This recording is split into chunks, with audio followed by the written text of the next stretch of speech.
Xin kính chào quý bà con và anh chị đang theo dõi kênh Miệt vườn Tây Nam. Sáng Chủ nhật ngày 5 tháng 4 năm 2026, chúng tôi tiếp tục cập nhật nhanh những thông tin mới nhất về diễn biến thị trường hồ tiêu trong nước và thế giới, nhằm giúp bà con có thêm cơ sở tham khảo trước khi quyết định thời điểm bán phù hợp. Theo ghi nhận mới nhất, thị trường hồ tiêu đang trải qua giai đoạn biến động mang tính điều chỉnh ngắn hạn khi giá trong nước liên tục thay đổi trong vài ngày gần đây. Đáng chú ý, diễn biến giá nội địa có thời điểm đi ngược xu hướng thị trường thế giới, cho thấy yếu tố cung hàng trong nước đang tác động khá rõ đến mặt bằng giá hiện tại.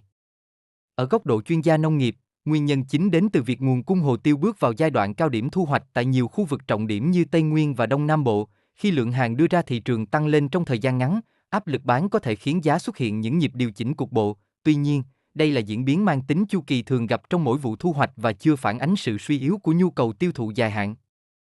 Trong khi đó, thị trường thế giới vẫn duy trì mặt bằng giá tương đối cao, đặc biệt tại các quốc gia xuất khẩu lớn. Điều này cho thấy nhu cầu nhập khẩu từ các thị trường tiêu thụ chủ lực vẫn đang ổn định, góp phần tạo nền hỗ trợ quan trọng cho giá tiêu trong trung hạn. Bên cạnh đó, giá tiêu xuất khẩu của Việt Nam tiếp tục đi ngang trong những ngày gần đây, phản ánh hoạt động giao dịch quốc tế chưa có biến động lớn. Với bối cảnh hiện tại, có thể nhận định thị trường hồ tiêu đang trong quá trình tái cân bằng cung cầu sau giai đoạn biến động nhanh trước đó. Mặt bằng giá vẫn duy trì ở mức tương đối tích cực so với nhiều năm gần đây, cho thấy dư địa giảm sâu không lớn nếu không xuất hiện các yếu tố bất lợi từ thị trường toàn cầu.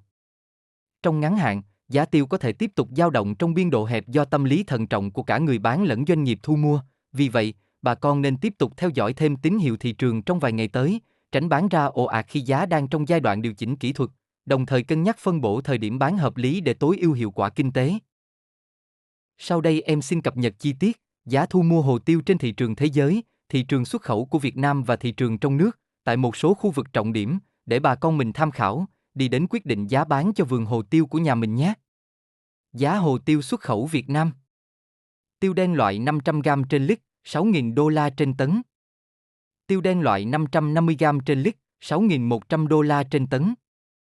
Tiêu trắng, 8.900 đô la trên tấn.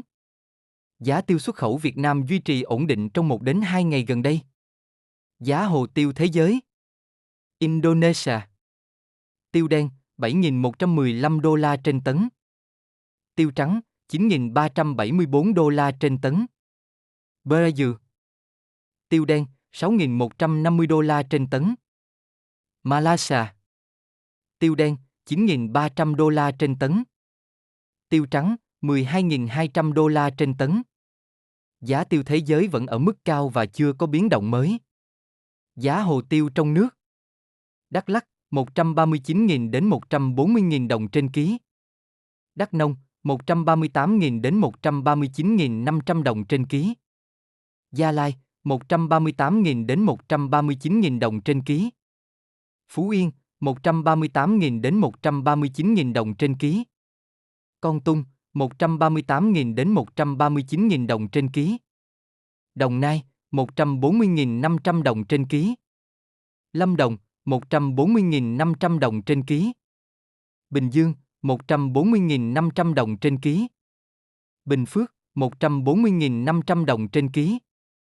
Bà Rịa Vũng Tàu, 140.500 đồng trên ký. Phú Quốc, 137.000 đồng trên ký. Giá tiêu trong nước dao động từ 138.000 đến 140.500 đồng trên ký, riêng Phú Quốc thấp hơn ở mức 137.000 đồng trên ký. Nhìn chung, thị trường hồ tiêu sáng ngày 5 tháng 4 năm 2026 vẫn đang giữ nền giá tương đối ổn định dù xuất hiện biến động ngắn hạn. Kênh Miệt vườn Tây Nam sẽ tiếp tục cập nhật nhanh và sát thực tế mỗi ngày để bà con thuận tiện theo dõi và chủ động kế hoạch sản xuất kinh doanh. Xin kính chúc quý bà con nhiều sức khỏe, mùa vụ thuận lợi, giá bán đạt kỳ vọng và mang lại hiệu quả kinh tế cao. Hẹn gặp lại quý anh chị trong bản tin giá nông sản tiếp theo.